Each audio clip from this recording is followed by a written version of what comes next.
ये नमस्कार साथियों, हमारे पास ये सीबीएसई बोर्ड और बिहार बोर्ड के लिए ये महत्वपूर्ण क्वेश्चन है। रियल नंबर जो हमारा पहला चैप्टर है, इसमें से लगभग 6 मार्क्स से क्वेश्चन पूछे जाते हैं। ठीक है, कुछ ऑब्जेक्टिव होंगे, कुछ सब्जेक्टिव होंगे। इसी क्वेश्चन को एसेशन रीजनिंग में पूछ सकते हैं वो। तो मैंने ये क्वेश्चन भाई, जो मोस्ट इंपोर्टेंट क्वेश्चन है भाई, दी मोस्ट इंपोर्टेंट, मैंने उसको भाई वहां से निकाल के आपको यहाँ पे दे रहे हैं। पहला क्वेश्चन है भाई, जो कि एलसीएम एचसीएफ होगा नंबर भाई, माना कि 2 नंबर का एलसीएम निकालोगे, एलसीएम निकालोगे, दोनों प्रोडक्ट करोगे, वो 2 नंबर के बराबर हो जाएगा। ठीक है ना, 3 चीज है भाई, एलसीएम एचसीएफ है, दोनों प्रोडक्ट का नंबर है, तो ये 3 चीज दिया है भाई, चौथा चीज निकाल लेंगे इसीलिए भाई। तो हमारे पास भाई जैसे कि यहाँ पे a बराबर एक्स क्यूब वाई स्क्वायर दिया हुआ, b बराबर एक्स वाई क्यूब दिया हुआ है, तो इसका एलसीएम एचसीएफ कैसे निकालोगे भाई यहाँ पे? तो कैसे क्या करोगे भाई? एलसीएम कितना हो जाएगा इसका भाई? सिंपल है, एलसीएम का मतलब होता है लॉन्गेस्ट कॉमन मल्टीपल। मतलब है कि कुछ ऐसा नंबर सोचो नोमिनेटर में भाई, सो दैट कि उसको एक्स क्यूब वाई स्क्वायर में डिवाइड कर दे और एक्स वाई क्यूब भी डिवाइड कर दे। तो पहले हम एक्स को लेते हैं, एक्स क्यूब एक्स, तो कौन सा नंबर होगा जो कि जिसको एक्स क्यूब और एक्स दोनों डिवाइड करेगा? ऑब्वियसली एक्स क्यूब होगा भाई।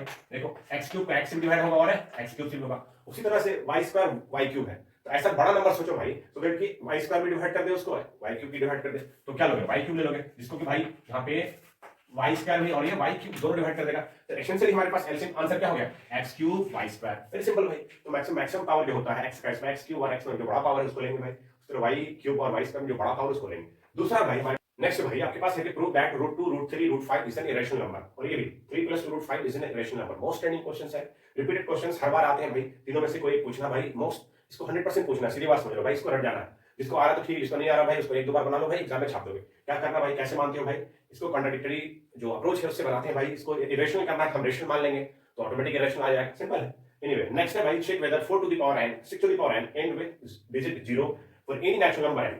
तो नेचुरल नंबर n का मतलब भाई कोई भी नंबर सोचो भाई, ये n जो है अपने पास, n का वैल्यू रखो 1 2 3 4 5 6 7 भाई, 1 रखोगे 4 होगा, 2 रखोगे 16 होगा भाई, फिर और क्यूब बढ़ाओगे भाई तो 64 हो जाएगा। उसी नंबर 0 से एंड होने के लिए भाई हमारे पास 5 होना चाहिए इसके मल्टीपल भाई, तभी हो पाएगा भाई। क्योंकि 4 होगा भाई 2 गुना 2, फिर और बढ़ाओगे भाई 2 दूनी 4, 2 8, 2 16 हो जाएगा। ठीक है, ऐसे फिर 64 हो जाएगा। तो हमारे पास 0 होने के लिए भाई 5 होना कंपलसरी है। तो 5 नहीं, इसका मतलब कि कभी भी 0 से एंड नहीं हुआ for any natural number n। ठीक है ना, तो कंपोजिट नंबर के लिए कितना फैक्टर होगा? मोर देन 2 फैक्टर, 1 और इटसेल्फ के अलावा भी फैक्टर्स होंगे भाई।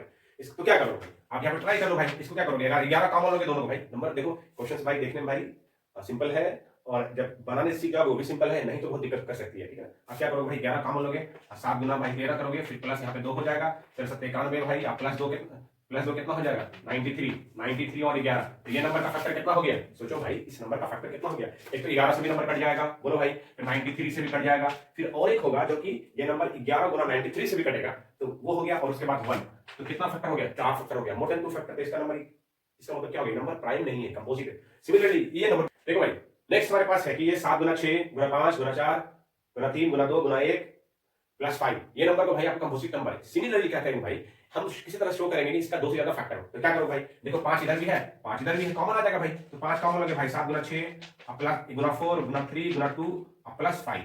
ऑब्वियसली जो नंबर होगा वो 5 से, यहाँ पे 5 से भी डिवाइड होगा, और इस नंबर का भाई सॉल्व करोगे भाई, यहाँ पे सॉरी 1 है, तो इस नंबर को सॉल्व करोगे भाई, फिर एक नया नंबर बनेगा, उससे भी डिवाइड होगा। फिर तीसरा क्या होगा कि ये नंबर जो यहाँ बनेगा भाई इस ब्रैकेट में, और इसका दोनों का गुना से भी डिवाइड हो जाएगा, 3 हो गया, और 1 से भी होगा, 4 फैक्टर भाई, मोर देन 2 फैक्टर है, इसलिए नंबर क्या? कंपोजिट नंबर है। अब है कि भाई एप्लीकेशन ऑफ भाई जो एलसीएम एचसीएफ होता है उसका एप्लीकेशन है, जो अप्लाइड फॉर्म है वो हमारे पास यहाँ पे है। ऐसे क्वेश्चंस भाई बहुत क्वेश्चंस बन सकते हैं भाई, एक क्वेश्चन यहाँ से आना भाई बहुत ज्यादा कंपलसरी है भाई, और आते ही हैं और आएंगे ही, तो थोड़ा आपको दिमाग लगाना है। ट्रैफिक लाइट कह रहा है कि भाई ट्रैफिक लाइट है 3 different road crossing changes after every 48 second. तो जो भाई जो ट्रैफिक लाइट्स है 48 सेकंड 72 सेकंड 108 सेकंड में भाई चेंज होती है। ठीक है ना, if they change simultaneously at 7, मतलब ऐसे चेंज होते रहता है, बट मान के चलो कि 7 बजे मॉर्निंग में भाई एक साथ चेंज होता है, तो कहता है कि बताइए दोबारा तीनों का तीनों किस वक्त भाई फिर से चेंज होगा? तो सिंपल है भाई, ऐसे क्वेश्चन में एलसीएम और एचसीएफ लगाते हैं, कब लगाते हैं, क्यों लगाते हैं, कि आपको सोचना है, समझना भाई, समय नहीं कि हम भाई बताएंगे। सिंपल है कि इसका एलसीएम लेना पड़ेगा। जब एलसीएम 0 नंबर का लोगे भाई आपके पास 432 सेकंड आएंगे, फिर उसको भाई मिनट में करना है, क्योंकि यहाँ पे आवर हमारा दिया हुआ है, तो हम थोड़ा सा कोशिश करेंगे भाई आवर मिनट में भाई आंसर देंगे भाई। तो इतना बड़ा सेकंड है, तो इसको क्या करोगे भाई, 432 को भाई 60 से डिवाइड करोगे भाई, 60 से डिवाइड करोगे, 60 से डिवाइड करोगे क्या होगा? मिनट में आ जाएगा, तो 7 मिनट 12 सेकंड आ जाएगा। तो तीनों लाइन भाई एक साथ कब चेंज होगी भाई?